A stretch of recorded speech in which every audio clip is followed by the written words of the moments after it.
Yes, Mr. Hill, I'm sorry to everyone for the delay. It wasn't my fault, I don't think. I can't say what. Are we going to sit late today to let you finish? Or Let's see. see how we go. Exactly. I'll try and get done more or less on time, I hope. Okay. I'm not making promises. Your Honour, if I could just explain the course of my closing. Yeah. I'd like to follow a similar structure to my opening. I'll deal briefly with the lead up to the 5th of September, and then spend a bit of time on the September letter itself, what the deal was, and our case on construction of the agreement and the LTIP. And then deal with the period of employment where we suggest Mr. Kahlon performed outstandingly and the performance criteria were met, and in that context then deal with the alleged misconduct issues and their relevance to the case, then deal with termination, and then come back to the way we put our case on both liability and quantum. And if I could hand up our document and hand around our document. Got enough copies? Thank you.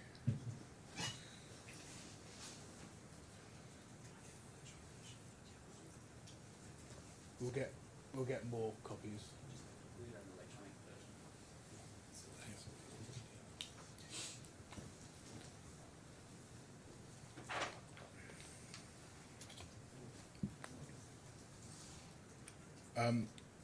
What we will do is, it looks a bit daunting, this document, It does, without, doesn't it? and it looks particularly daunting without a contents page.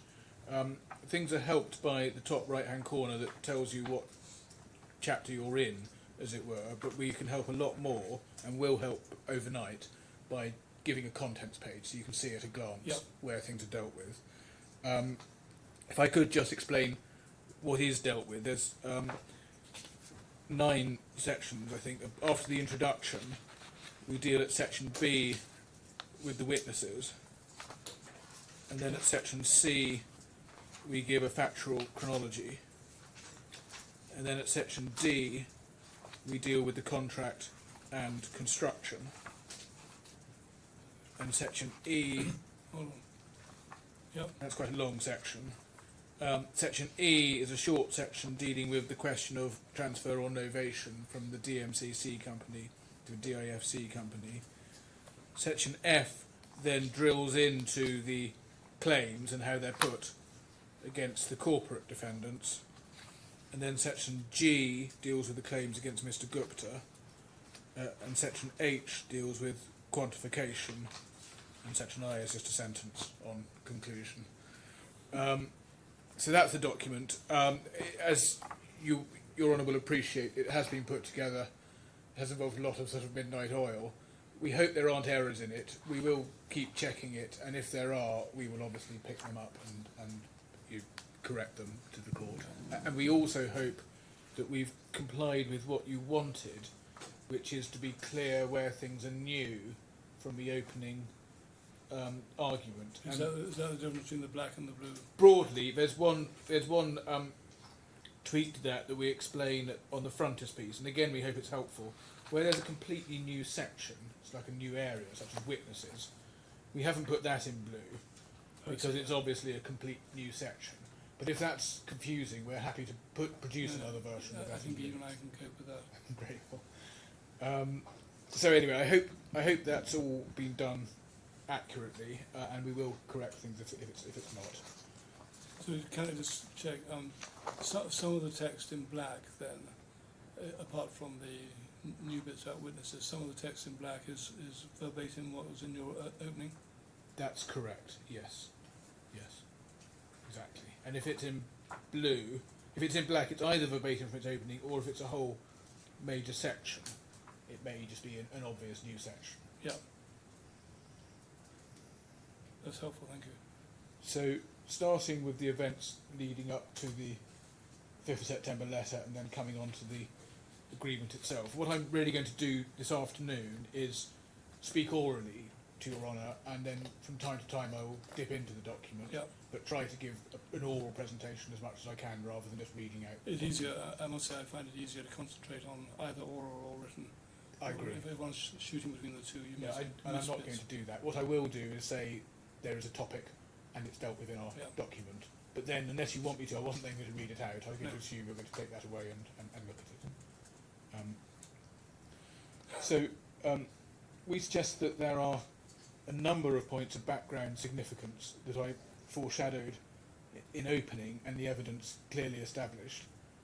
Mr. Gupta did need, going into this relationship, a heavy-hitting turnaround specialist, and we did look with Mr. Gupta at his business model for how he built his empire, acquiring underperforming assets at a low valuation and seeking to turn those assets around and make them profitable.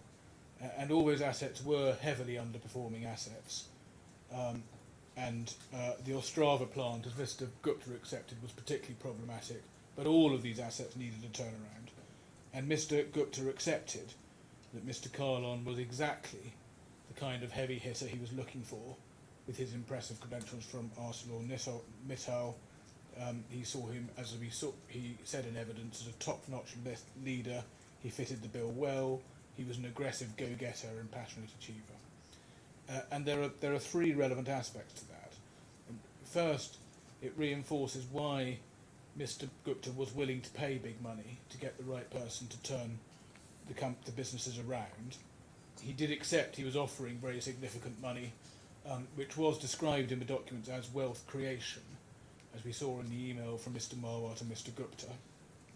And you saw the evidence that Mr. Gupta was extremely keen to recruit him, describing him as a brilliant catch and willing to offer that kind of money. The second aspect is that is of some relevance to the LTIP metric of EBITDA, because the measure of turning these assets from non-performing low-value businesses to profitable higher-value businesses was EBITDA. Mr. Gupta accepted that Mr. Kahlon was there to share in value creation, and he accepted that in terms on day 4, where he says at page 183, "I'm conceding your general point. He was joining to share in value creation. I've already accepted that's exactly what he was being hired for." And I'll come back to that on the specific point of EBITDA. Thirdly, this is also relevant to how the defendants, acting through Mr. Gupta as their sole director, saw the issues with regard to Mr. Kahlon's tough and uncompromising management style. At day 4, page 155 to 6, I put to Mr. Kahlon that he wanted someone who had those characteristics. To Mr. Gupta. Sorry, I put to Mr. Gupta that he wanted someone who had those characteristics. And what I said was, before you hired Mr. Kahlon, you knew of him by reputation. He was known for being dictatorial. You wanted to recruit Mr. Kahlon with exactly those qualities, and you weren't at all put off. And he said, no, I needed a turnaround specialist, and that required tough decisions.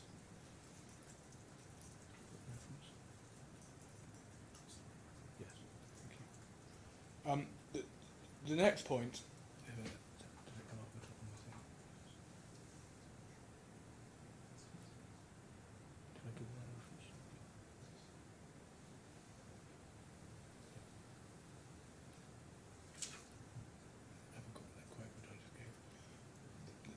The next point is the series of meetings between Mr. Kahlon and Mr. Gupta in the period from May 2018 to June 2019. Now, as we saw in the evidence, Mr. Gupta had no detail in his witness statement about what was said at any particular meeting. He just dealt compendiously with where the meetings got to at the end of the day. And when I cross-examined him, he couldn't really assist with any reliable evidence about what was said at any particular meeting.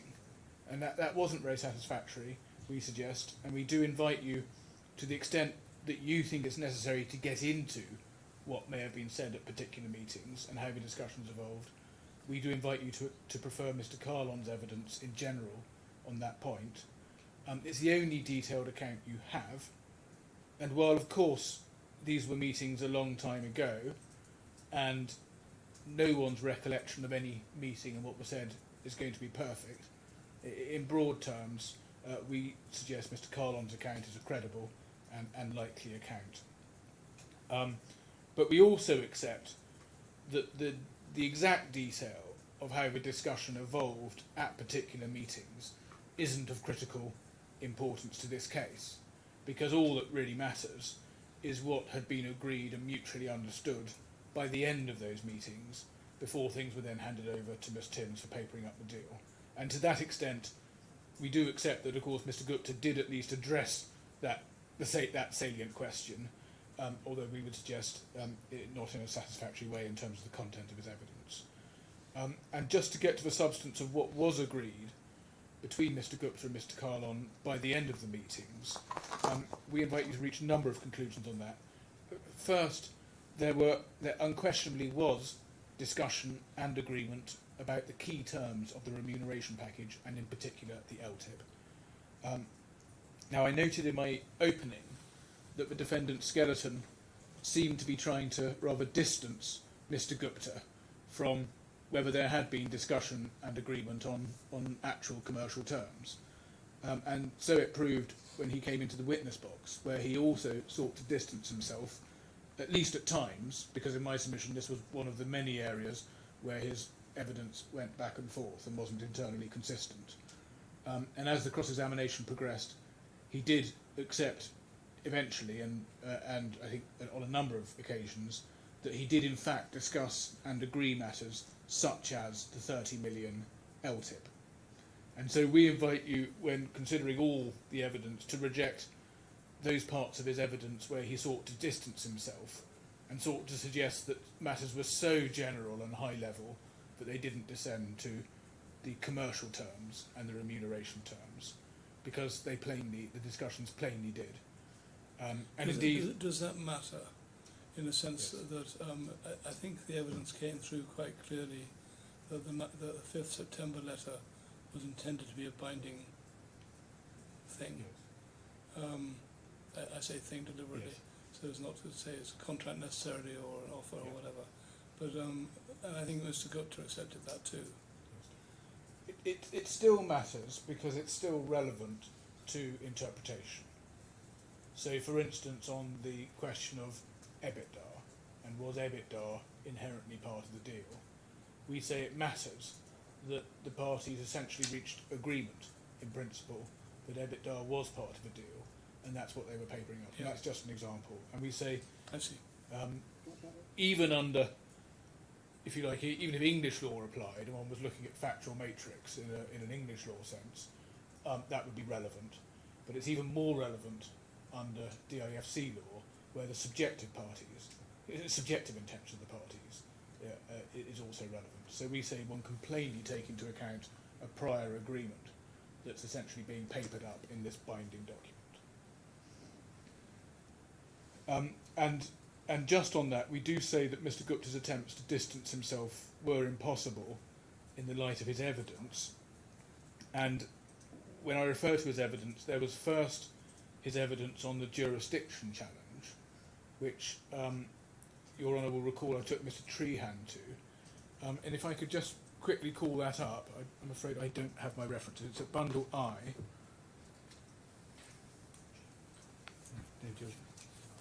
G9, thank you. G9, I'm told.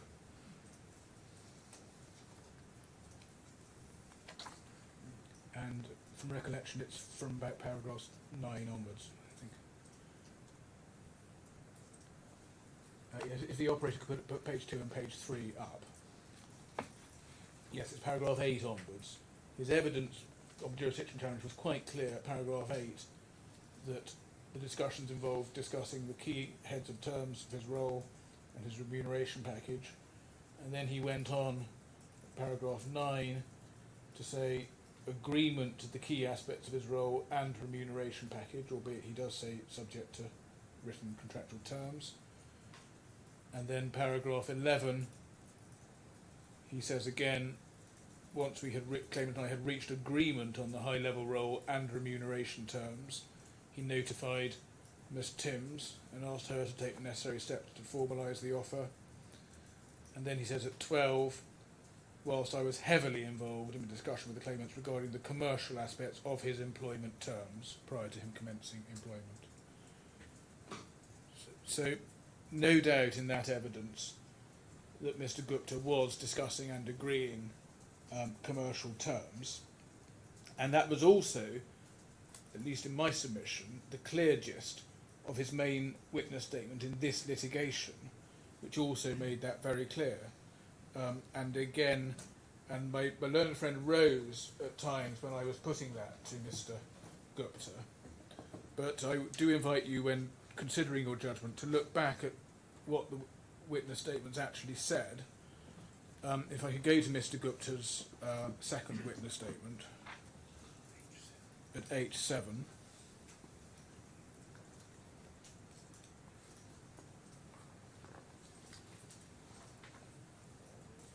And the relevant passages are paragraph 24, that starts, once Mr. Kahlon and I reached a high-level agreement of my expectations of him in the role and the remuneration terms of his proposed employment in around 2019, I notified Ms. Timms of those terms and asked her to take the necessary steps.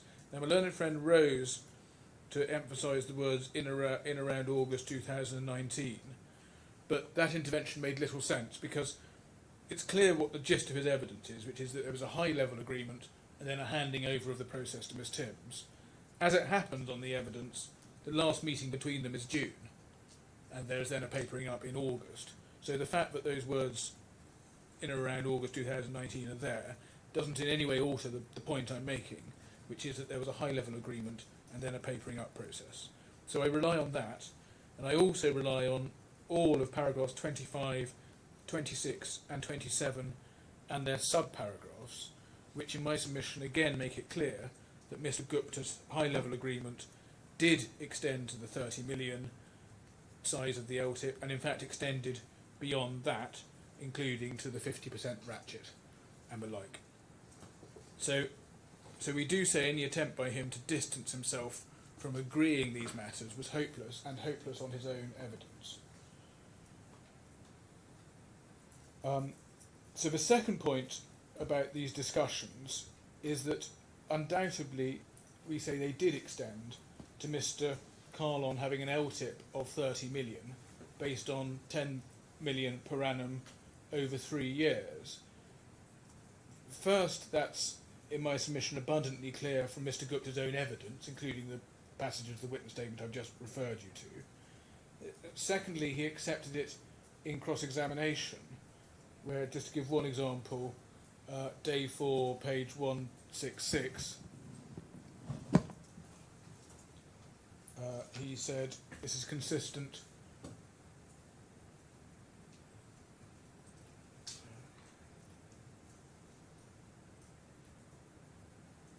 line 7. yes, sorry, quoting from his witness statement, he says yes, and that's where Mr. Trotter intervened, but the witness had no difficulty accepting that the 30 million was itself agreed.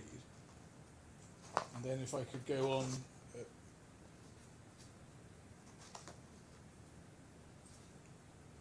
there are What is the... Sorry, I could ask Mr. Trotter, but I can ask you. What is the force of that intervention? well, I'd say there isn't any force because of the point I just took you to on And paragraph 24 of the witness It statement. is agreed by 29th August, if then also carries through to 5th September. Exactly, yeah.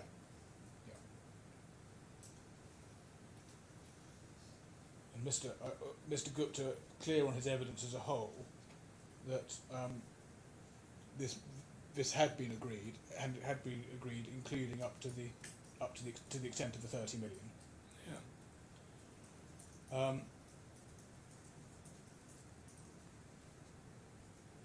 And we also say, and I'll come back to this, but Mr. Gupta gave very clear evidence that what the arrangement involved was achieving an average of EBITDA over the 3-year period to achieve 100% growth, and I'll come back to that point because it's of some significance.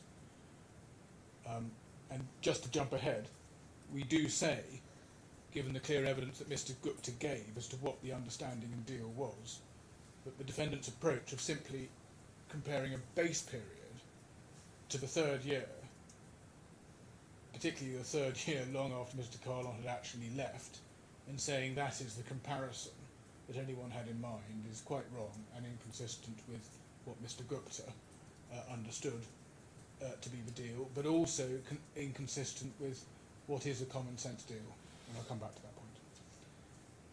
The third point on these discussions is that the 30 million LTIP was agreed against the background of Mr. Kahlon making it clear throughout that what he wanted in order to move was an opportunity for very serious wealth if he performed, and that was what Mr. Gupta was offering.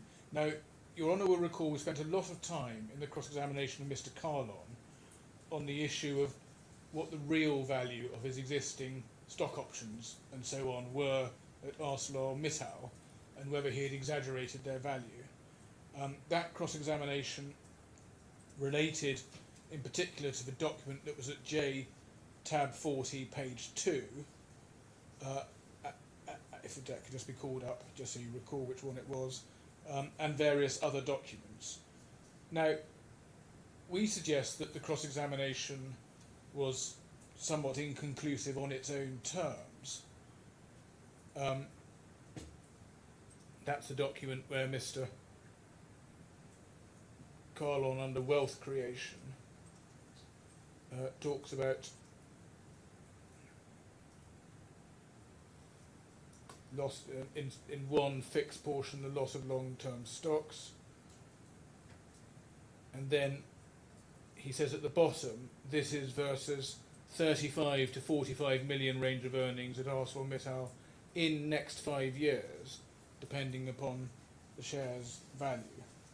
Now, we do say that the quite lengthy cross-examination was inconclusive on its own terms, not least because what Mr. Kahlon was placing emphasis on was the 35 to 45 million range of earnings at ArcelorMittal over the next 5 years. So in other words, including future awards of stock options.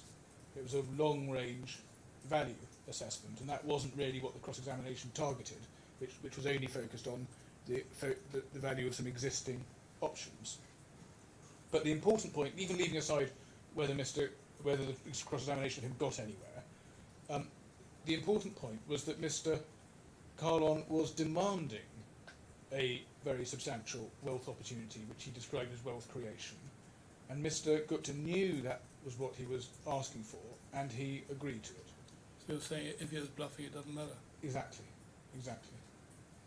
Now, the other point to note about this document is that from an early stage, Mr. Kahlon was wanting a performance wealth, as it were, based on 10 million per year, total 30 million.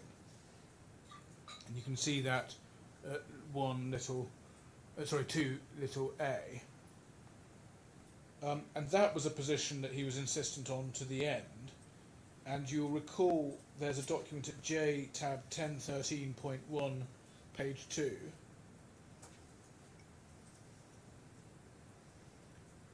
where Mr. Kahlon, this is now in August, so really towards the end of the negotiations, Mr. Kahlon's WhatsApp to Mr. Marwar is sent on to Ms. Timms, and indeed Mr. Gupta, and he reiterates at 3.2 wealth creation per annum as discussed before, and a little further up in the document on page 1, if they could both be brought up, there's that same 30 million at 10 million per year, which we just looked at.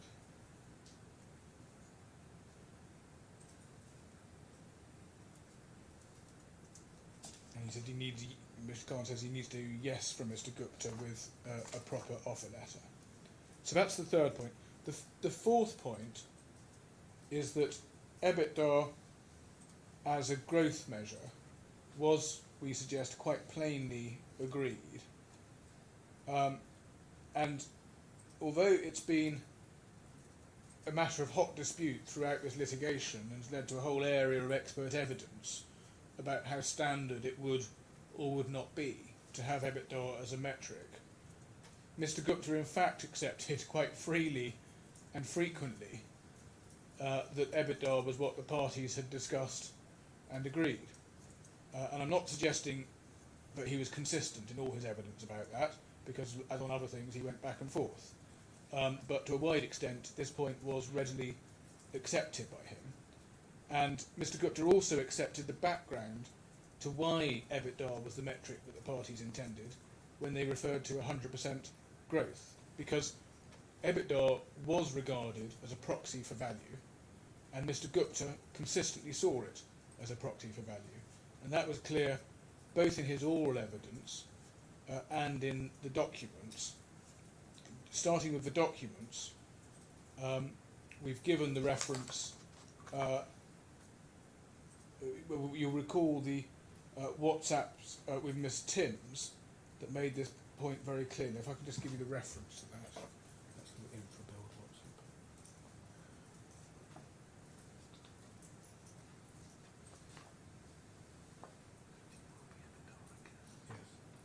I have it here. I apologise for this. Yeah, I've got it here. Sorry, I do have it, yes. So it's J, if we go to J384,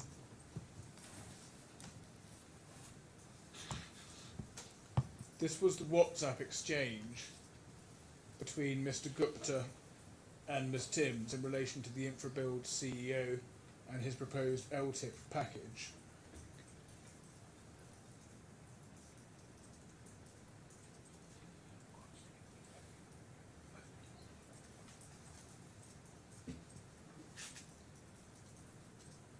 So this was the exchange in relation to the InfraBuild CEO and his proposed LTIP package. And there's two important points about this exchange. First, Mr. Gupta makes clear that his recollection is that what he agreed with Mr. Kahlon was a share of value. And secondly, Mr. Gupta also makes clear that when he says share of value, it's EBITDA. Now, just to show how that works, so if you operate it, put page 1 and page 2 up. No, see, in the middle of the blue passages. Exactly. So the way this exchange works, we started off on page 2 with a immaterial except for context exchange about whether there should be an offer based on the IPO. That's the exchange email on the right hand side of the page. Yeah. Ms. Timms then explains bottom page 1. Don't see how that would work for him. And then she says at the end of that email, remember Paramjit, you signed up to pay him 30 million at the end of 3 years. Mr. Gupta thought Paramjit, I thought, was share of value and not guaranteed. So that accurately is describing the deal he thought he had with Mr. Kahlon, which was based on a share of value. And he then, the next line, going back to the InfraBuild CEO, says, I think we need to go back to his option 1, i.e. based on increase in value, i.e. in EBITDA. So just pausing there, there's no doubt that Mr. Gupta, 1, thinks that he has agreed EBITDA as a value-based measure with Mr. Kahlon, I thought was share of value. Well, sorry, has agreed a value-based measure with Mr. Kahlon, and secondly, equates increase in value with EBITDA, both for this executive and, we say, with Mr. Kahlon. And then that's reinforced, we say, by the exchange above, where Ms. Timms says, Paramjit terms, I'm not sure we've agreed the metric yet. Mr. Gupta says, will be EBITDA, I guess. And that, he says, I guess, but that in fact is what he recollected, and recollects is agreed with Mr. Kahlon, because he said, I thought was share of value.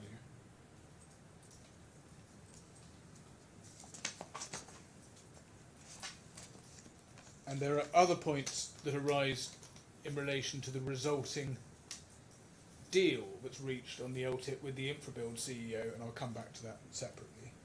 And just to give some references in our document to Mr. Gupta admitting that EBITDA was what was discussed and agreed, it's at paragraphs 65.4 and 65.5 of our document. Now, fifthly, about the discussions, the agreement also extended, the agreement in discussion also extended to the ratchet mechanism, where 50% minimum growth was to be received from a pro rata payment of up to 100%. And we suggest that this was also clear from Mr Gupta's written evidence, both in the jurisdiction challenge and for trial.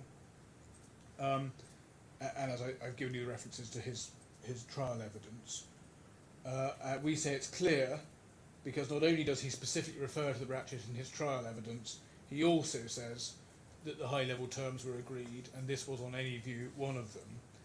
And this point is also confirmed by the first offer that comes in from Ms Timms on the 23rd of August at J69, because Mr Gupta's evidence is that he told Ms Timms to told her what the core terms were and asked her to make an offer on that basis. That was also the evidence of Ms Timms, at paragraph 29 of her witness statement, because she says that this email reflected what Mr Gupta had told her were heads of terms agreed, and we can see that the 50% to 100% ratchet is already included in those heads of terms. And I'm going to come back to this document as well. So where's the 50%? Yes, it's on the third bullet.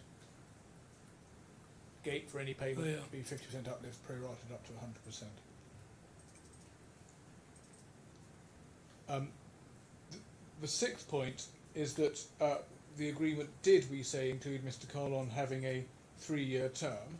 That's his clear recollection, and he made it clear that he needed an assured wealth creation opportunity subject to performance, and not having a 3-year term risked undermining the offer because it might in theory enable Liberty to terminate early, and indeed as has happened, and deprive Mr Kahlon of the wealth creation opportunity. So those are the... Do you say, if necessary, there's an implication arising from the 3-year LTIP? Yes, exactly, an implication, and we obviously rely on the language of the LTIP provision in the document, but it's not just that. We say it's to be set against the commercial background. One, what was agreed with in discussion with Mr Gupta, and two, the fact that he's being induced to leave on the basis of discussions of this 3-year wealth opportunity that he's put forward and which have been agreed. So that's the discussions. There's then the iterative process of the papering up of the agreement and the offers that went back and forth. And if I could just summarise the points that we suggest you draw out of those iterations before you get to the final offer, which I'll obviously spend more time on. First, they do, we say, shed light on what was agreed in principle. And secondly, we suggest the version which we're looking at here, J69, is quite instructive as the first iteration of the offer. We don't accept that the 20 million figure reflected what had been discussed, because we say, as Mr Gupta has accepted, the 30 million had been discussed and agreed. And we also suggest that that's why it's unsurprising that the 30 million is put in place very quickly in the next iteration of the offer. And in this iteration of the offer, we also see a description in the second bullet of what Mr Kahlon had to do to achieve his full LTIP entitlement. Average growth over 3 years to achieve 100% on 200 to 400 million. So he had to achieve average growth over 3 years that resulted in a 100% uplift. So 100% growth over 3 years. And those words are themselves important, and they also reflect the evidence that Mr Gupta also gave when he spoke about achieving the growth on an average basis over 3 years. So you are allowed to have a dip, for instance, in the third year, contrary to the way the defendants run the case in this litigation. But is the dip in the third year, does it matter if that dip takes you below the starting point? Not really, because you just have to do the average. I mean, it could matter if you haven't done well enough in the first and second year, so that the third year is essentially catastrophic. But doing the average to achieve 100% average over 3 years, you would think you would compare the figure with the third year with the figure with the base year. No, you would compare. I mean, you have to get to an average, And doing Yeah. any comparison, which is a simple comparison between base and third year, wouldn't be, by definition, an average. It would. It would be a Three front- figures divided by 3 is an Yeah. average. Yes, if it's 3 figures added up and then divided by 3 Yes. makes an average. yes, that exactly. That is what I endorse. Now, if that average comes below your base, then or below your 100%, then you haven't got it. But if the average does, if the average is above 100%, then you have. No, but if you Sorry. start with, trying to think of some figures, start with 20 Yes. and end up with 40, you've achieved an average of 100% over 3 years. Ish. Well, I'm not sure of the but maths. one has to bear in mind that what one's looking at is, in each case, actual profits earned. You have actual EBITDA is actual profits in the first year, actual profits in the second year, actual profits in the third year. So we say, It's actual value rather than profits. well, EBITDA is a sort of naked profit figure before you adjust for Okay. depreciation and amortisation. It is a bottom line figure, Yeah. but slightly higher up in the bottom line. It is an indication of your actual earnings Yep. in profit terms. So that's why, in our submission, one of the where things went a bit wrong with some of the evidence looking at, in the cross-examination, Mr. Lazarevic, and in Ashton too, one gets hung up on percentage changes, and percentage changes can do all sorts of strange things, which is the point made in Ashton too. But if you look at it rather more simply, if you earn, take your 20 example, you've got to achieve 40. If you achieve 40 over the 3 years on average, in other words, you are getting 40 per year on average over the 3 years, in our submission you've unquestionably met the LTIP. And it doesn't matter if the third year is a bad year. It doesn't matter if the second year is a bad year. It doesn't matter which year is a bad year. And we submit that that's the point Mr. Gupta was expressly making in his evidence. And one can see it at day 4, page 224, line 9 to 19,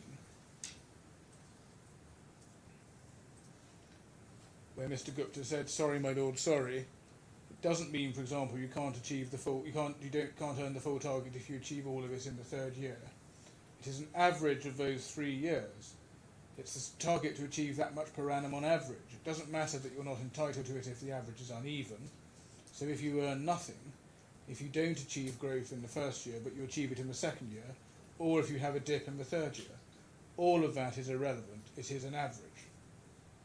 Generally speaking, it's an average of the period that you're talking about."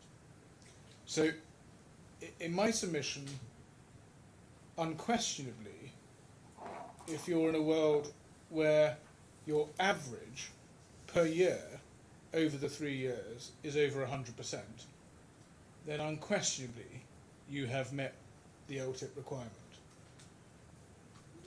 We also say, and I'm jumping ahead a little because I was going to come to this on the construction, but while we're in it I may as well say it now.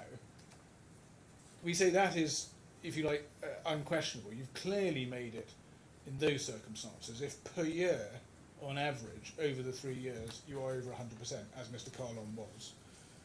We also say, looking at Mr. Gupta's evidence, that actually what this LTIP is really about is hitting the target.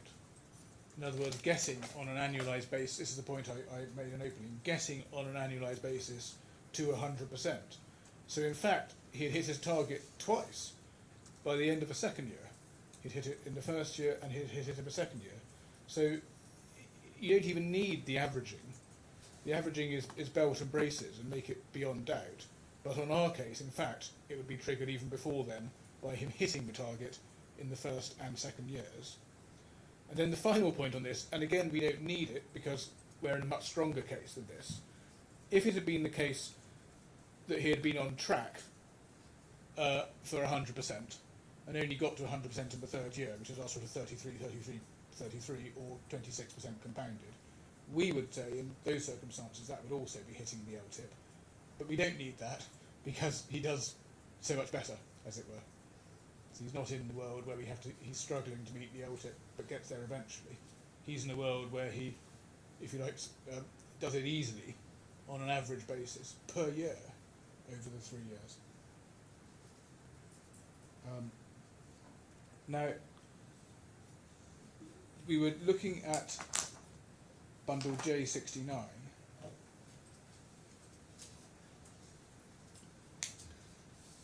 So that was the reference to average growth. And we do say that the subsequent iterations of this document were not intended to change this aspect and not intended to provide a worse deal for Mr. Kahlon than the one offered here. The deal only gets better, or is intended to get better, as Miss Timms accepted. Now, another feature of this document is the reference to 200 to 400 million, which again is plainly something Miss Timms wrote down after her discussions with Mr. Gupta, and that gives you an insight into the commercial deal that this LTIP offer is about. Because what this proposal envisages is that if 200 million of additional EBITDA is earned, so in other words the business goes from 200 to 400, then 20 million of LTIP will be earned. And you can see that from the reference at the bottom. Total target income over 3 years, 24.5 million, that would be 12.25%.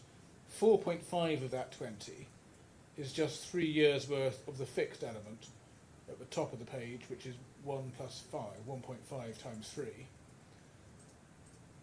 And the other, so that's the rest is 20 million earned in respect of 20 million to 200 million uplifted EBITDA. So what it's basically saying is 10% of your uplift equates to your LTIP. And Mr. Gupta accepted that, and the references at day 4, page 219. So, in other words, on that logic, just looking at what the commercial deal is, once Mr. Kahlon's got the figure up to 30 million, the logic is that if he achieves a 300 million EBITDA uplift, and that also amounts to 100% growth, he's going to have earned his full 30 million. And 3 points on that. The first is the one I've just mentioned. The subsequent iterations of the offer weren't intended to provide a worse deal for Mr. Kahlon than that. They're intended to provide a better one. So it would be surprising if the development of these offers meant that he got to a world where he did achieve more than 300 million in EBITDA growth and somehow wasn't entitled to his LTIP. And in this world, of course, in the real world, of course, he achieves hundreds of millions, many over 600, I think 600 or 700 million in his first year, and over $1 billion in his second year of EBITDA, by reference to a 70 million starting point. So he's vastly overachieved by comparison with the sorts of commercial numbers they were talking about. And that's really my next point. It does put perspective on the enormously large amounts of additional EBITDA Mr. Kahlon did in fact earn. We're not just talking about him getting it up by 200 or 300 million. The average EBITDA over the 3 years, according to Mr. Ashton's table, if you do the maths, is around 680 million compared to a 73 million euro starting point. So he's getting the EBITDA up by many hundreds of millions on an average basis per year. The third point about this is one I'll come back to, because it potentially arises in relation to one of the arguments Mr. Trotter makes as regards our interpretation, and whether it's uncommercial because it doesn't cater for a world, and we say it's a theoretical world, where your starting baseline EBITDA may be very small, and I'll come back to that in that context. So that's the LTIP. You also see in this document we suggest the scheme of the STIP, because it makes it clear that the STIP target is 1 million, of which 500,000 is guaranteed and 500,000 is variable, and we say that was the substance of the final deal in the last iteration of the document. Now, So that's that version, with the first version, which we suggest is quite instructive. We then have subsequent iterations of the offer. I'm just going to mention orally, briefly, the penultimate version, which is at J76.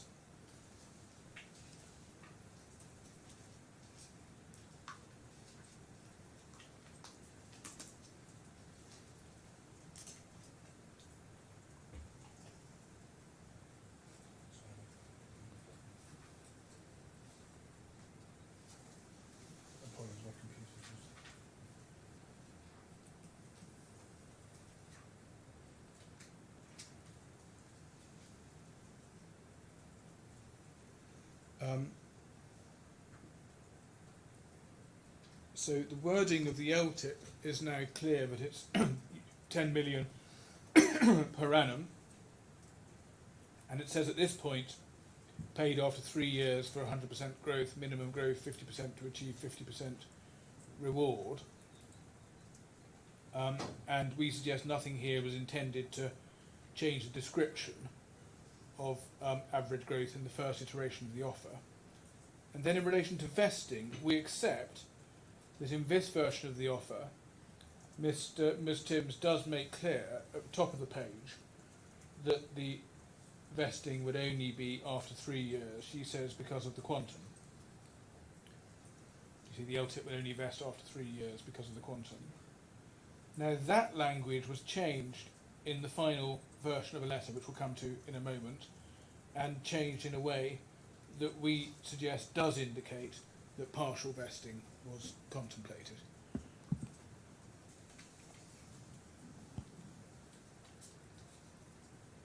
Yes, just so you, I've skipped through the iterations, but just so you know, section C4 of our document deals with the various iterations.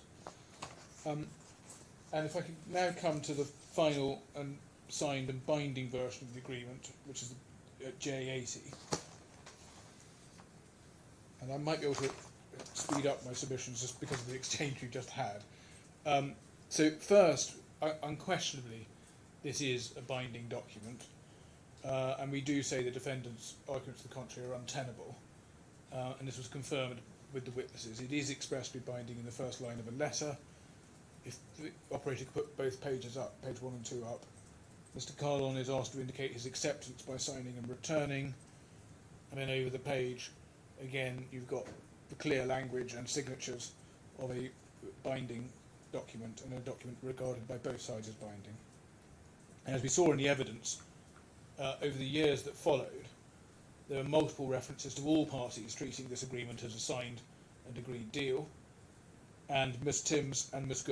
Gupta both confirmed in their oral evidence that from their perspective this was a binding agreement and they considered it as such. So we do say that the suggestion from a defendant, which is still pursued, that this is not a binding document, it's entirely a lawyer's construct, and it's entirely artificial.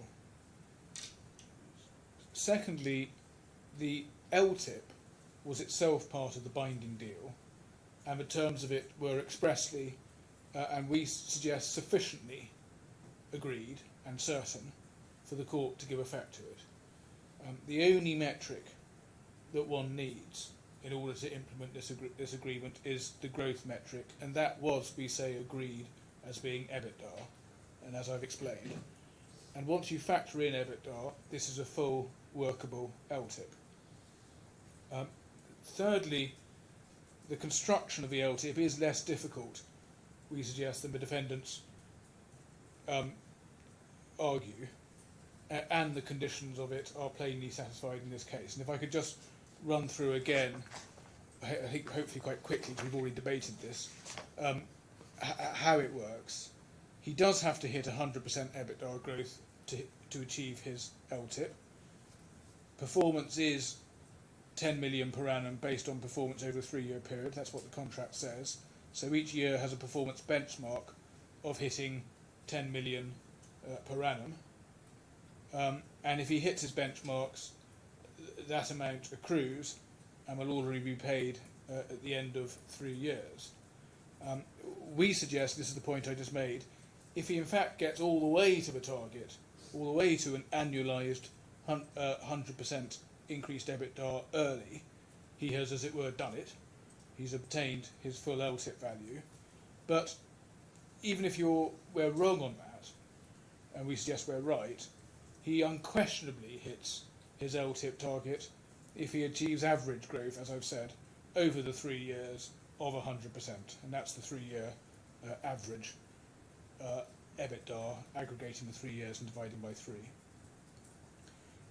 Now, So this is aggregating the 3 percentage increases? no, aggregating the percentage increases is what leads to the more mathematically minded than me saying that it can have a distorting effect. Yep. So How do you get to your average over 3 years? you just add the actual EBITDA level. So you've got 700 million of EBITDA in year 1, 1.3 of EBITDA in year 2, whatever it is, 97 or whatever in year 3. Add them together, divide by 3, that is your average EBITDA. Compare that to your base, your starting. Is it 100% uplift or not? And that was what I put to Mr. Ashton, and he accepted that worked. He accepted that on that footing, if that were the deal, 100% would be met, and he couldn't identify any other way of meeting the averaging process that Mr. Gupta was describing that could lead to any conclusion other than that there was 100% uplift and the LTIP was met. And so we as it happens, the adding the percentages also gets you to the same result. It does mean that the LTIP's triggered, but Mr. Lazarevic accepted, and we would accept, that it leads to some could lead in some cases to some quite unusual maths, and so we don't pursue that as being the better way of running an average.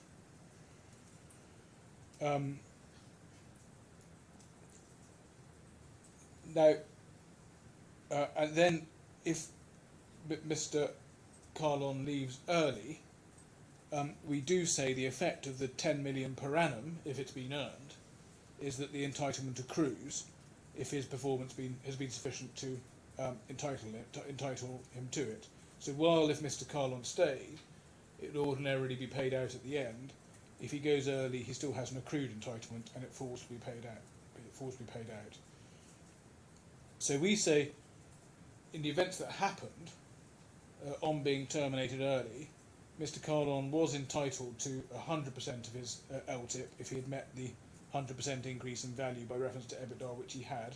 But on any view, he was entitled to those of the annual 10 million instalments that had accrued, and at least 2 of them had. And I'll come back to that. And we also say that in respect of the larger 30 million figure, the defendants weren't entitled to terminate him early without cause and thwart his entitlement to a bonus. Mr. Kahlon had expressly agreed employment of 3 years with Mr. Gupta, and it was also, as a matter of implied term, we suggest, inherent in the 3-year value creation package that Mr. Kahlon wouldn't be deprived of his opportunity to earn the LTIP by being terminated without cause. And we referred to the Sterling and Maitland line of cases in our document. So if they terminated him early, and but for the termination, the 30 million would have fallen to be paid, as it plainly would in our submission, because there's no way that anything that happened in the 3rd year after he left could ever have changed what he'd already done and undone the enormous overperformance in the first 2 years. So that it was absolutely over the 3 years, the 100% EBITDA would necessarily have been earned, whatever happened in the 3rd year. In those circumstances, the defendants can't avoid liability by a wrongful termination and by breach of contract. So we say that on that further basis, he's entitled to his full 30 million.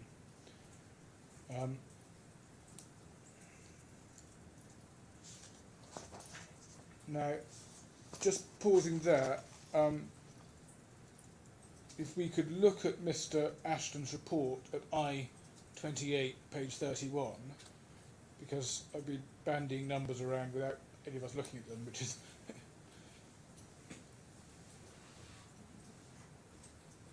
probably easier for us to ground ourselves in the numbers. Is this the best source of numbers? I think it is, yes.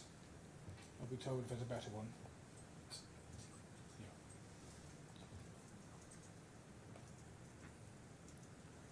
So we can see that the base is the 73 number, and in the first year Mr. Kahlon got the EBITDA up to 615 million. So on any view he's accrued his first 10 million because he's hit many multiples of 100% in that year. Then in fact we would contend he's met the entire LTIP requirement.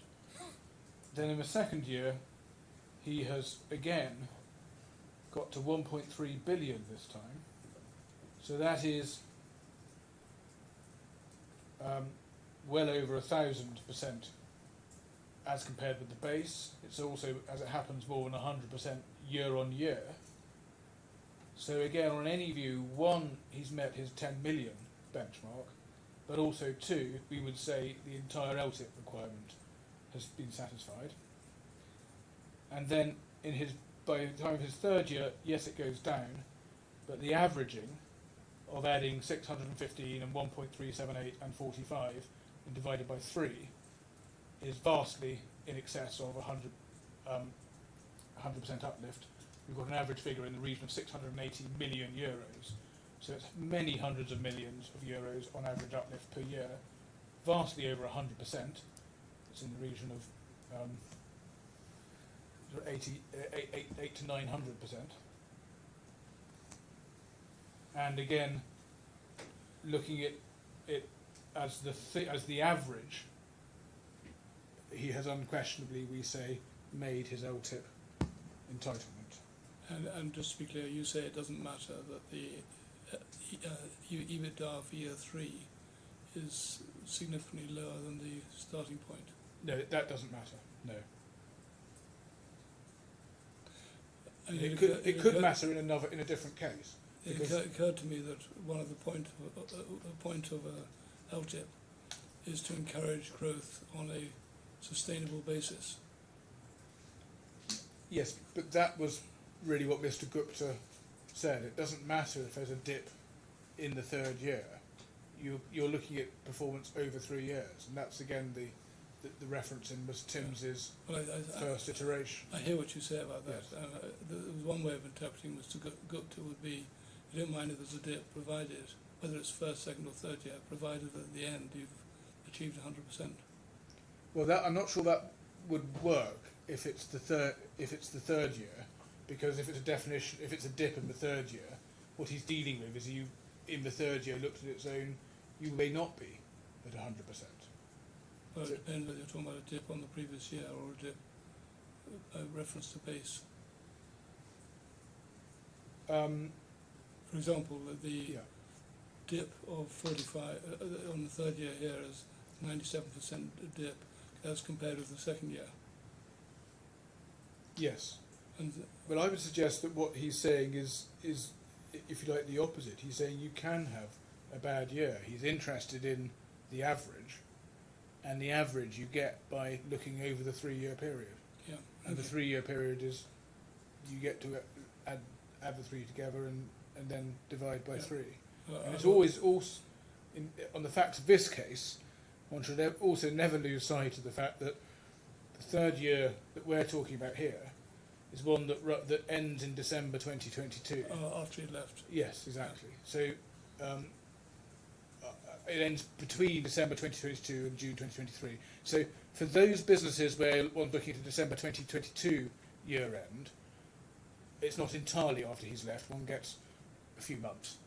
But for those businesses where it's a June year end, you don't get any period at all. Yeah. And what does one do about that? Well, that's what does one do about it? Yeah. That's certainly relevant if one is looking at the counter. If you only have to consider a counterfactual question of would he, if he needed to make his LTIP by doing better in the third year, could he have done so? Could he have done so? And we say in circumstances where he was deprived of the opportunity to work his magic. And one of the points I'm going to come on to is that he was obviously extremely good at his job. So in circumstances where he wasn't given the opportunity to work his magic, that's not a point they can take against him. But as I say, I don't. In my primary case, I don't need that, because one gets there. He's nothing that could have happened in the third year was ever going to undo how well he'd done by the time one starts there. Now, so against all that, there is only one construction advanced, and that consists of saying you simply compare the first year against the last year, and we do say that that's a wrong interpretation. It does penalise a dip. It's inconsistent, we say, with Ms. Timms' description of how this was to work in the first offer letter, and it's inconsistent with Mr. Gupta's own explanation. It also, as it happens, gives, just focusing on the third year, first against the third year, gives no weight at all to the 10 million per annum, which involves ignoring the first and second year altogether. So our fourth point on this is that we do say the defendant's various arguments for why. Actually, I was looking at the time. I wonder if I should pause here and take 10 minutes. What, the time? Is that right? It's time, isn't it? Yeah. Yes. How long you reckon you're going to be? I'm not trying to rush you. You had a delayed start.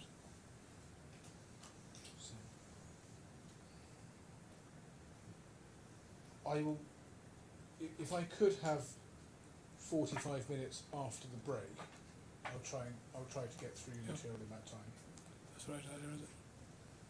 That's okay. Yep, that's fine. We'll have 10 minutes break. All rise.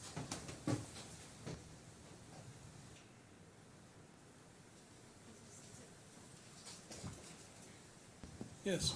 Yes, just picking up on the exchange we ended on, we do say that the way to look at this LTIP is, in a way, either it's a target or it's an average or both. So if it's a target and you've got to get to an annualised EBITDA of, say, 200 to 400, then, as I say, he's done it. He's in fact done it in year one. He's done it again in year two. So he's hit his target. Or if it's not a target, it's an average. And if it's an average, or it could be both, of course, and that's our case. But if it's an average, he's done it too, for the reasons we've just explained. But what we say there's no basis for is treating it as a target, but only a target in the third year, which is, I think, what may be said on the other side. So, so I can just now come to the defendant's various arguments as to why they say it's unworkable. Just to make one high-level observation, because there's quite a raft of arguments against me. If I can make a high-level observation about quite a lot of them are throwing up hypothetical potential issues, which might arise in other cases and don't arise in our case. And we do suggest that one needs to be cautious, and there's limited utility in saying, well, I can construct a situation where it would be difficult to construe this LTIP, or to implement this LTIP, because we're not in that world. We're in a world where you can implement it. And so just to look at the numbers, the points that are taken, the first point taken is the submission that EBITDA growth would not have been agreed as a metric on its own, and instead there would have needed to be other bells and whistles of various kinds attached. And that was the submission advanced through and in reliance on and through the defendant's expert, Mr. Windmill, and he referred to his experience of schemes that introduce, for example, reference to levels of capital expenditure and the like, and they're benchmarked against that. And we say that's an insubstantial point for three reasons. First, EBITDA plainly was agreed in this case on the evidence without more. Secondly, Mr. Windmill's evidence really consisted of speculation without a solid basis for the position that applies to private companies like this one. He wasn't able to say what was standard for private companies at all, and the focus of his report and the research he had done was on public listed companies. Thirdly, on the facts, on the evidence, a similar albeit different LTIP, was agreed for the InfraBuild CEO, and that was based on EBIT, as it happens, not EBITDA, but without any further bells or whistles and capex linking or anything else. And just for your reference, that was at J tab 473. And that explodes quite a number of points taken on the other side, because just as further metrics and so on weren't built into that LTIP, so they weren't built into Mr. Kahlon's. The same point is also the answer to the next objection from the defendants, which is that you needed some further metric to weed out market factors, and for instance price changing in commodities. But you don't need one of those. There was never any suggestion that that was part of a discussion between Mr. Kahlon and Mr. Gupta. And again, when you look at the InfraBuild CEO's LTIP, there isn't any further metric of that kind either. Just on that point, and this is a point of detail, we don't accept, as it happens, the various suggestions made, including by Mr. Gupta, that you can attribute Mr. Kahlon's success to a sugar spike, as he called it, of particularly buoyant post-COVID markets. Mr. Gupta was referring to, as he accepted, a market boom that lasted for 2 quarters. But Mr. Kahlon's stellar performance that we've looked at takes place over 2 years. So it really is unfair, we say, to suggest that he just got lucky in a good market. And we also say you can in fact see, long before the sugar spike, as Mr. Gupta called it, you can see Mr. Kahlon's job, doing his job, and it working. He updates from an early stage, Mr. Gupta, about what he's doing and what the impact is. And you can see it turning into positive EBITDA figures, improvements against budget and the like, with the efficiency changes, productivity changes and variable cost measures that he's making. So the next point made against me is a suggestion from Mr. Gupta that you have to define a base level from which the EBITDA growth was going to be calculated. That was a new point, as far as I can discern. It wasn't in his witness statement, hadn't been advanced before, but it is, again, another unnecessary bell or whistle. Having a defined base level wasn't necessary in the InfraBuild example that we've just looked at, and it isn't necessary in this example either. The experts have been able to conduct an evaluation of EBITDA and how it grew in Mr. Kahlon's tenure, and they've been able to do that without being in the rather easier position that Mr. Gupta and Mr. Kahlon would have been in real time, because they would, of course, have had the management accounts that the experts in this case don't have. The next point on construction goes to the question of vesting, and in particular, what happens if Mr. Kahlon leaves before the 3-year period. And there are a number of points here. And just the document at J473 we're looking at is quite instructive here also. This document, 2 paragraphs below the box, does provide for a particular outcome if the executive leaves early. And just pausing there, that of itself exploded one of Mr. Gupta's suggestions in his written evidence that a person would not be rewarded early except on a discretionary basis.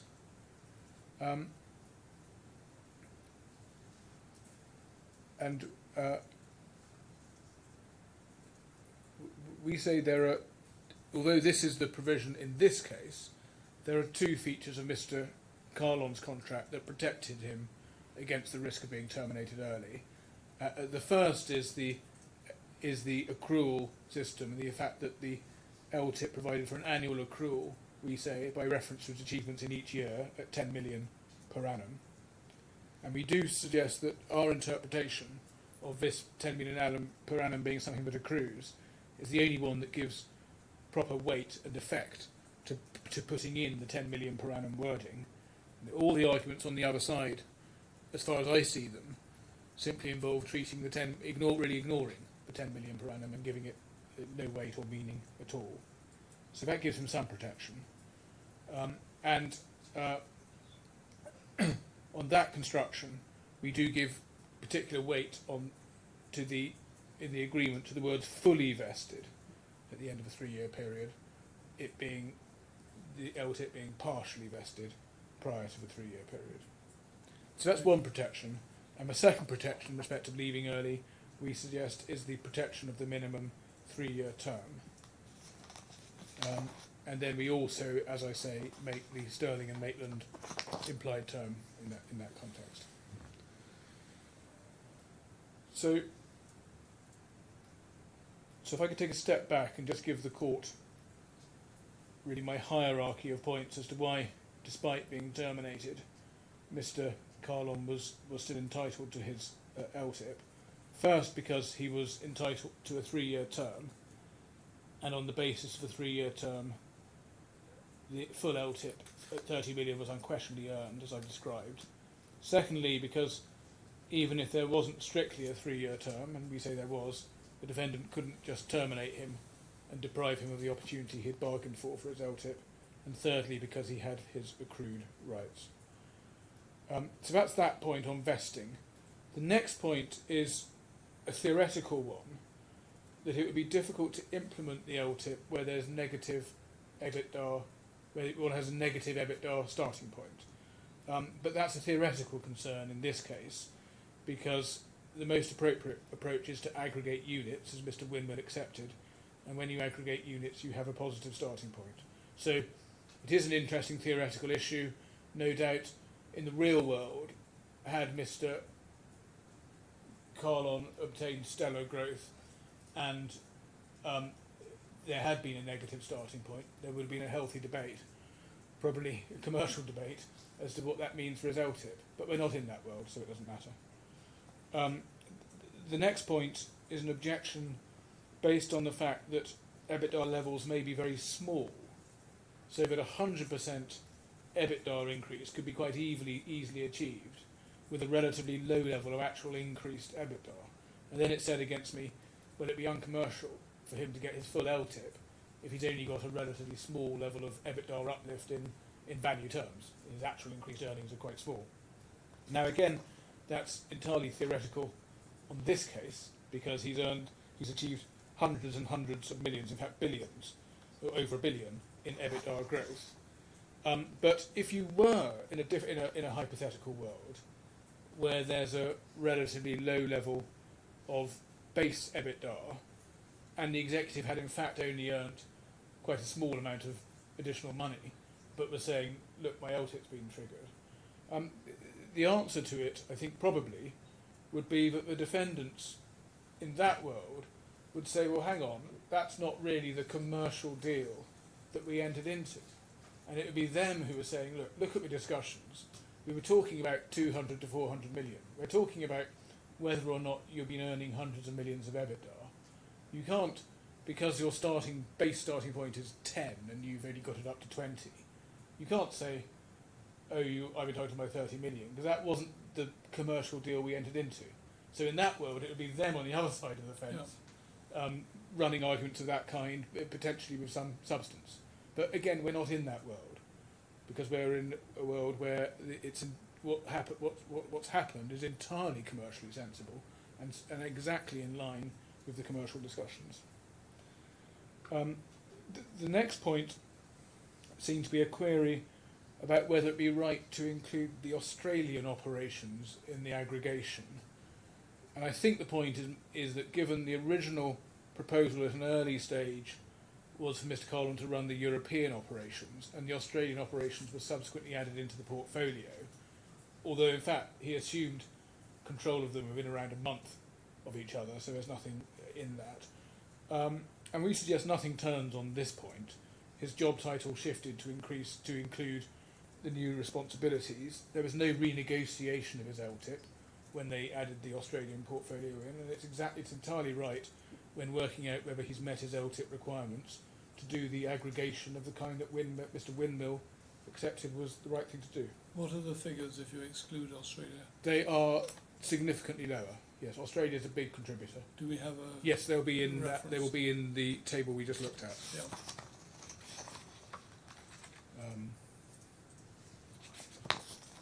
128.31.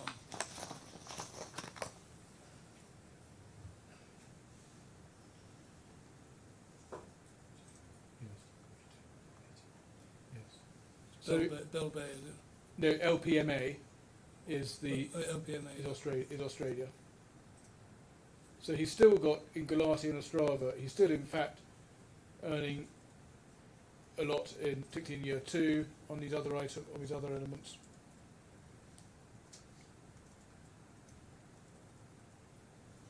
a funny figure.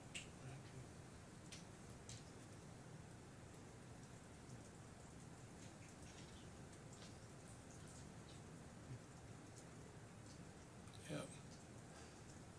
And of course, the other point to bear in mind is we are struggling away with this reverse engineering from financial statements. All of this is an imprecise science, unfortunately, because we're dealing with not in a world where we've got the managerial EBITDA. Wasn't Bell Bay also Australian? Bell Bay, yes, Bell Bay was Australian, but Bell Bay's an odd one because it was a very late addition, Yeah. and that is why It's not very big anyway. he's not very big, and that's why Mr. Lazarevic excludes it. I'm not sure either of us is going to say Bell Bay makes any difference to the outcome of this case. Yeah. Either way. Now, one more point just on the metrics TBA wording. There was never suggestion at the time that anyone thought the 5th of September deal was not fully effective and in place, notwithstanding the metrics TBA wording. When Mr. Gupta says it will be EBITDA, I guess, and gave his recollection that this was a value-based agreement, neither Mr. Gupta nor Ms. Timms thought we needed to get something in place, and the explanation for that is that they saw it clearly as a binding and workable arrangement, and Mr. Kahlon also clearly saw his LTIP as agreed without requiring any further discussion on metrics. He didn't at any stage suggest to anyone there should be some further discussion on metrics, and it wasn't suggested to him in cross-examination that he thought that any part of his LTIP was left unagreed. So those, I think, are the principal points taken against me on interpretation and whether the LTIP was in fact earned. And that's what I want to say about the contract, and I'll come back, or I think perhaps largely leave it to my document to deal with some of the other legal points. Can you just, for my benefit, give me the page reference and bundle reference to the 5th September letter? Yes, J80. J80. Thank you. Now, I'm just going to move on now to the conclusions we invite you to reach in relation to the next period of the case, which is the period of actual employment. The first is that Mr. Kahlon was evidently extremely good and successful at his job. And that's relevant in 2 ways. First, that the raw numbers that resulted means that the EBITDA target was comfortably achieved, and we established that through the experts, and the numbers themselves were common ground. Secondly, it took a tough approach by someone like Mr. Kahlon to achieve this turnaround. And that, in my submission, gives a lot of perspective to the criticisms that are made about his management style, and that's a topic I'll come on to. And in terms of how he performed, we asked you in opening to keep in mind 8 points, and in our submission they were all well supported by the evidence as it turned out. First, he had unquestionably been hired to do a difficult turnaround job, and he had been hired specifically because he was a ruthless operator who could make waves in these large underperforming businesses, and Mr. Gupta accepted all that. Secondly, he was unquestionably exceptionally good at what he did and highly successful. Now, leaving aside the EBITDA numbers, Your Honour may recall we went through some of the WhatsApp messages. First, from the WhatsApp messages from Mr. Kahlon to Mr. Gupta, updating him and demonstrating his, in my submission, extremely impressive capacity to overhaul every aspect of the operations, finding cost savings or productivity improvements at each stage. And those updates did show him starting to get results from very early on as he implemented his measures. With Ostrava, we accept being the slowest and most difficult to bring into positive territory, because that was the most problematic operation. Even Ostrava was turned positive by 2001. Mr. Kahlon also worked very closely with Mr. Gupta, and Mr. Gupta could see at first hand the steps he was taking to get costs and production efficiencies in order, and that there's a reason why Mr. Gupta was writing to Ms. Timms in the very fulsome terms that you saw about Mr. Kahlon's performance, and you'll remember just some references on that. There was one at J489.1, page 3. That was the dealing with the possibility of Mr. Kahlon in April 2021. Ms. Timms was floating the possibility of him handing over the Australian CEO position. Mr. Gupta says, "I don't want to disturb Param," it's 2/3 way down at the moment. "All his 3 operations are making most of the money in the group, and Param doing a great job in Whyalla, needs a steel man and not corporate CEO." And then a little further in time, in July 2021, J563.1, page 10. This is Ms. Timms complaining to Mr. Gupta about Mr. Kahlon, and it's worth bearing in mind that that in fact is a complaint that arose in relation to Mr. Nandi, which is one of the episodes that's relied on the other side.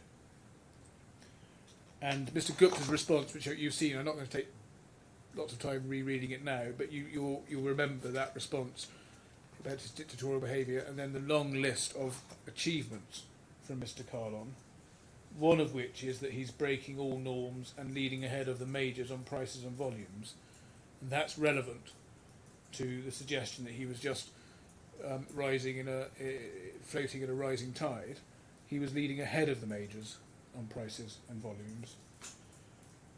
And then one more example quite late in the piece, November 2021, J725.1, page 3.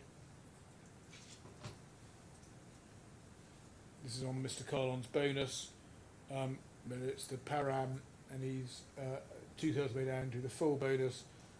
Business has outperformed by more than 2,000%, so tough to defend less. So, again, no doubt about Mr. Kahlon's performance. And then when I cross-examined him on this area, Mr. Gupta accepted that he was indeed impressed with Mr. Kahlon's performance. There were some under-particularised assertions from the defendants that they considered, or may have considered, that the claimant became less effective, Mr. Kahlon became less effective over time. That was not borne out in my submission by the documentary evidence or by any other evidence of any substance. Mr. Agarwal's witness statement, and as I cross-examined him, he seemed to think the results started to drop off in early 2022, so very late on, and at a time the defendants were plotting Mr. Kahlon's exit in any event. Third point, Mr. Kahlon, we accept, was unquestionably a demanding CEO. He did demand very high standards, but that was what he was hired to do. And when he was doing it, and being a tough operator, his actions were not only accepted, they were endorsed, especially by Mr. Gupta himself. And just a few points on that. Mr. Gupta knew what Mr. Kahlon was like by reputation, even before he hired him. And he hired him knowing and wanting someone like that. And that's why Mr. Gupta said to Miss Timms, even before Mr. Kahlon arrived, he's going to be a bull in the china shop. So he knew that's what he was getting. And then I put that to Mr. Gupta, and he agreed Mr. Kahlon was arriving to bring tough changes. You'll recall the reference at J tab 150, page 21, which gave in my submission, quite a sort of vivid description of how Mr. Kahlon operated. Mr. Gupta said to Mr. Kahlon after a good day at Ostrava, that's the middle of the page, we need to do the same for Galati. Mr. Kahlon says on the call with Bogdan now pushes on to have targets for top and bottom lines well worked and out and well placed. To pull them out of current mode of lethargy, we need to give them aggressive targets, and then every week, month, they'll be motivated, taken to the task to achieve till it becomes their normal habit. So it's tough stuff, but that's what Mr. Gupta wanted. And Miss Timms understood that too, and you'll recall, I'm afraid I don't have the reference, but I can get it, and I'll excuse the language, but what she said is, he scares the shit out of the poor staff, but we need to let him get on with it, as he can really sort stuff out. So they knew that was what they were getting. And part of the, and it's not just a question of style, it's substance, because part of the turnaround process involved digging into corrupt practices, as we discussed with Mr. Agarwal, because corruption was rife, as he accepted. That was at paragraph 12 of his witness statement. Sorry, that reference to Ms. Timms was J268.1, page 2. It was back on corruption, it was Mr. Kahlon's job to dig out that corruption, and that was one of the efficiencies. Now, and he was effective at doing that, as Mr. Agarwal accepted. So it's hardly surprising that that sort of behaviour, that sort of role, earns yourself some enemies, because you have to dig into dark places and you have to challenge behaviour as you see it. And Mr. Agarwal also confirmed that Mr. Kahlon was generally rooting out dead wood in the organisation, and that was part of his job, as Mr. Gupta accepted.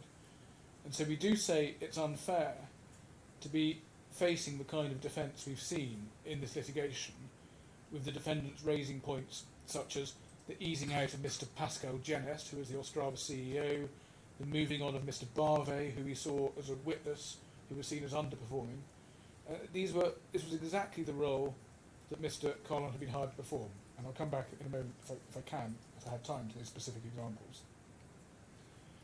And the WhatsApps, as with many aspects of this case, shine quite a clear light. If you look at bundle J432.1, page 2,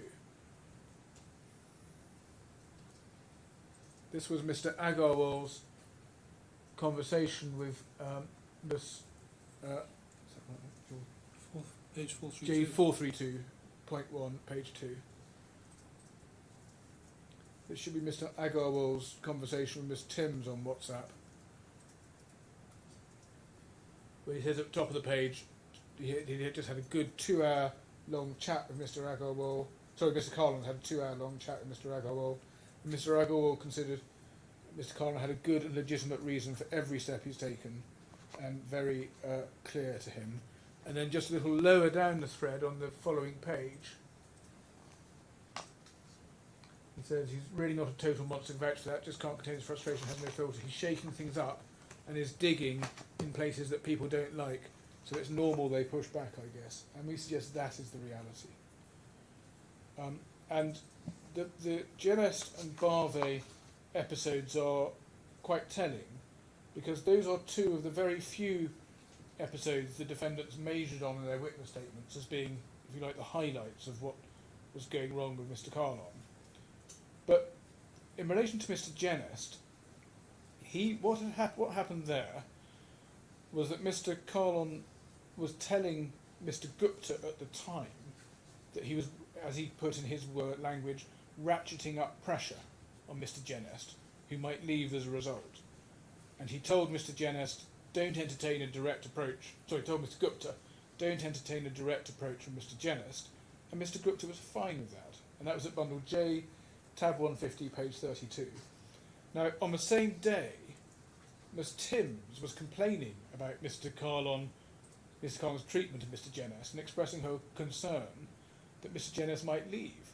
But of course, Mr. Gupta and Mr. Kahlon were happy for Mr. Genest to leave, because the strategy was for Mr. Kahlon to ratchet up pressure, so Mr. Genest might leave.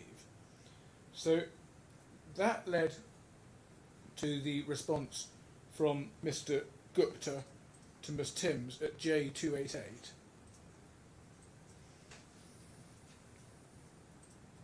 And we say this is quite instructive of really the reality. So Mr.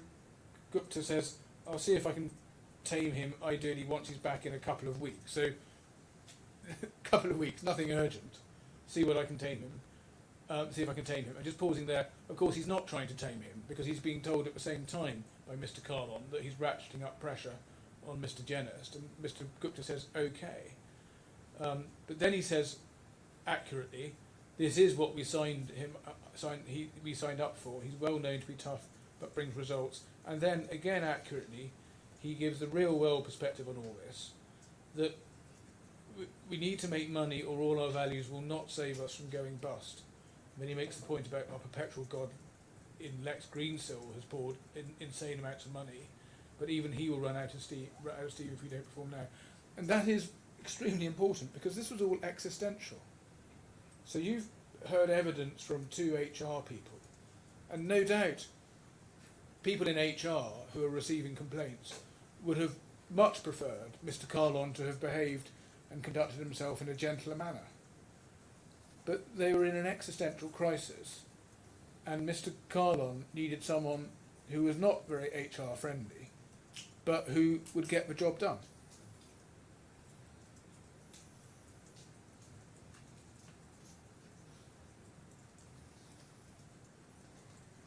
And we do say that that disconnect between what Mr. Gupta understood and wanted and what other people, HR people, didn't like at the time, and now the point's being made with hindsight in the witness statements, it is a real disconnect. So that was Mr. Jennis, which is one of the defendant's top examples. The other one related to Mr. Mahesh Bharve, and I'll take that very quickly given the time. The short point is that it wasn't just Mr. Kahlon who saw him as an underperformer, so did Mr. V.B. Garg, his direct superior, so did Mr. Agarwal, as he accepted in his cross-examination. And one of Mr. Bharve's main flaws was in fact indicated by the episode that we explored of him in cross-examination, of him signing off on a contract. Which caused huge amounts of problems for the company, but not only choosing not to implement Mr. Kahlon's new approval recommendations, but not even really doing more than paying lip service to the old recommendations. It was his role to be the senior approver, and all he did was act as a rubber stamp and ask someone else to have a look at the contract. So it's not surprising that he was seen as an underperformer. One other example particularly referred to was the incident relating to Mr. Manning, and he was the person who was responsible for procurement of the contaminated coal that caused a huge amount of problems at Ostrava and choked up the blast furnace. Now, that's another example. Mr. Kahlon had to investigate, had to come in hard, when this was something that cost millions of euros, not only as the risk of actually causing a proper problem with the blast furnace, but also the extra fuel to generate hot metal with a choked up furnace. So millions of euros at stake. Of course he has to investigate. To his knowledge, the operator he'd been told by Mr. Agarwal, not the operator, the supplier he'd been told by Mr. Agarwal was a questionable one. And so in those circumstances, he was quite right to go in hard and ask difficult questions, as he did, in relation to who had been responsible for procurement and how it could have occurred. And again, in a world where he had to ask the difficult questions, not fair to criticise him after the event. So those are examples. The fourth overall point is at no time was Mr. Kahlon's conduct or management style was subject to any disciplinary action. I'll come back to that. Fifthly, his successes, we say, are all the more remarkable because of a difficult world he had to operate in. There was COVID, which Mr. Gupta accepted made things hard, and he accepted that at day 5, page 62. There were particular strains from Mr. Gupta's business model, which, as we saw in numerous examples, involved the maximum extraction of cash from the operations to fund demands of other aspects of Mr. Gupta's wider business, and often in quite controversial transactions. So the business that Mr. Kahlon was trying to turn around was constantly having to deplete its cash resources for other purposes not related to Mr. Kahlon's part of his business. And we explored some of those transactions with Mr. Gupta. There was a CO2 transaction in April 2021, which was made necessary because Mr. Gupta had earlier sold Gulati's allowances. And then at that point, Mr. Kahlon was assisting Mr. Gupta to make the transaction happen, speaking with government and the unions, but it was a controversial transaction, as the witnesses accepted, and that was of particular relevance when the the CO2 question came back around for another transaction the following October, which was too much for Mr. Kahlon. Just to say, we deal with section C8 of our document. And then there was, as we say in that section, also the July 2021 transaction that's quite important, because it involved Mr. Kahlon having to find funds from Ostrava for Mr. Gupta's issues with the aluminium business, where he had issues with a secured creditor. That was money that Mr. Kahlon was insistent on had to come back within 10 days. It didn't come back to Ostrava, and that was one of the issues that led to going concern issues raised by Ostrava's auditors in October. And your Honour will recall, by the time we got to September, Ostrava and Galati had to factor their debts in order to survive. And one of the problems was all this cash had been upstreamed and hadn't come back. The sixth point is that the evidence did demonstrate that there was one controversial transaction too far for Mr. Kahlon in October 2021, and that did lead to a cooling of relations. I've just referred to the aluminium transaction and the fact that the money hadn't come back, such that the business was strapped for cash and had to factor their debts. By late October, Mr. Kahlon was asking Mr. Gupta if he could step down as a director so he could concentrate on actually running the plants. And shortly after that, but before he had stepped down, Mr. Gupta and Mr. Agarwal pushed through that further transfer of EU allowances from Ostrava to Galati, again to find more cash for upstreaming to the wider group.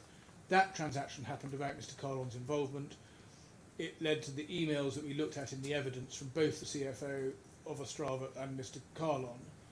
And those emails themselves were clearly a significant issue for Mr. Gupta, who was careful not to be implicated in emails on topics of that kind.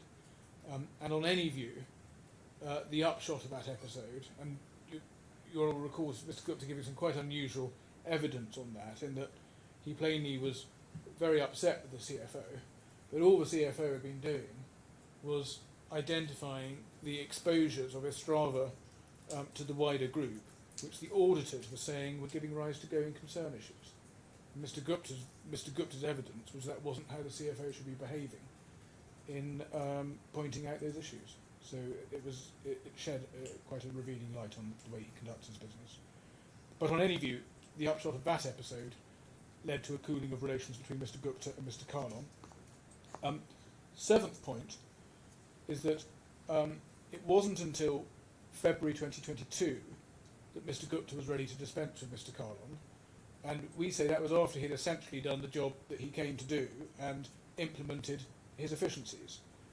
And we saw in the WhatsApps that it wasn't until late February that Mr.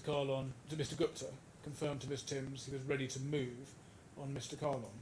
So even after relations had cooled in October, Mr. Gupta wasn't ready to let Mr. Kahlon go until he'd got as much as he needed of the turnaround job that he had hired Mr. Kahlon to do. And then when he did terminate him, that was no suggestion that that was as a result of misconduct or management style. And then eighthly, all the points now relied on as alleged misconduct, which is now said could justify Mr. Kahlon's termination. All of those were known about at the time, and Mr. Shepherd confirmed in his evidence that all the points he complained about were not only known to him, but also passed on to Ms. Timms. And the defendants plainly didn't consider that they justified termination, and they didn't even make them the subject of any disciplinary proceedings. So we say, as I said in opening, we're a mile away from Boston deep sea fishing. So I'm just going to circle back now on two areas. First is conduct or misconduct. I've touched on the unfairness of the defendant's approach on this part of their case. So many of the complaints really centre around the disruption that Mr. Kahlon had been put there to cause.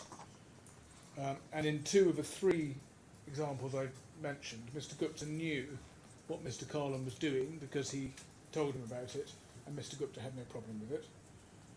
But even leaving that aside, it is important that all the matters relied on were known about right to the top of the organisation, and despite being known about, no disciplinary process of any kind, nothing of the sort that would be expected if they're going to be relied on as grounds for termination.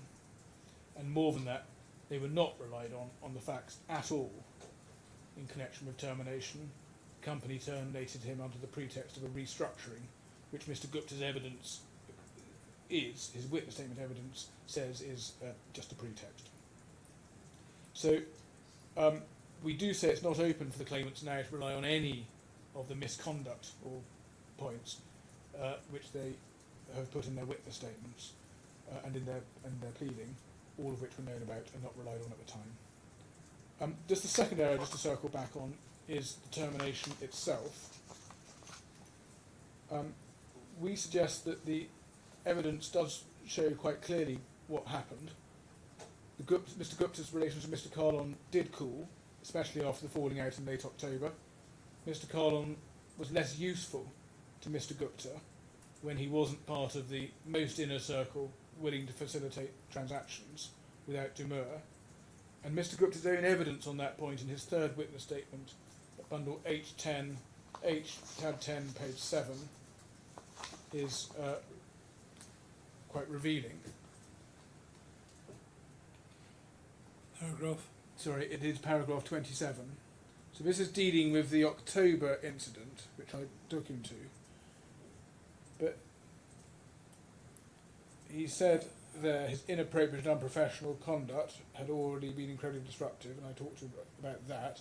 But then he said, but it was clearly unworkable for a CEO to be at odds with the board of directors and other senior leaders of the organisation. But so that's the point that he makes, is that it was unworkable for the CEO to be at odds with the board of directors and other senior leaders. But we explored with Mr. Gupta, as I say, what this falling out involved.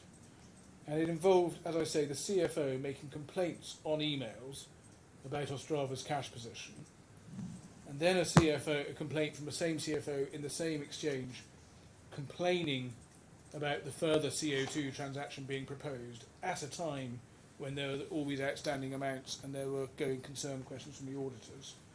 And Mr. Gupta being against all that, being written out in an email. And so that is what he's saying when he says it's odd he doesn't want the CEO to be at odds with the board of directors and other senior leaders of the organisation.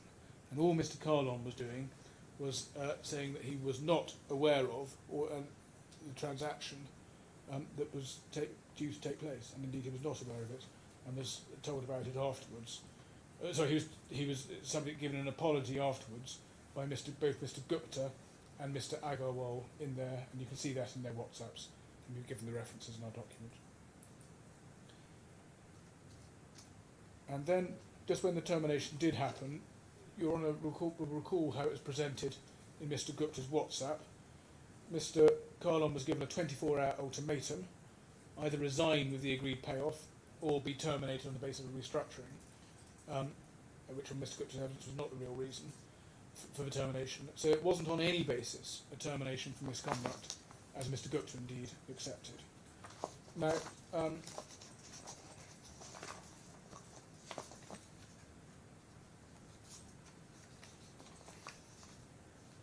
probably got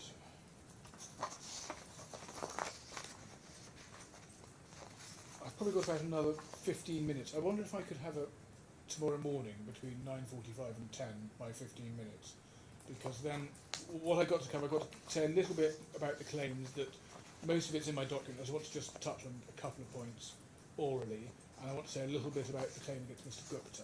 Again, that's in my documents, but I think it's right that I do say a little bit about it orally as well.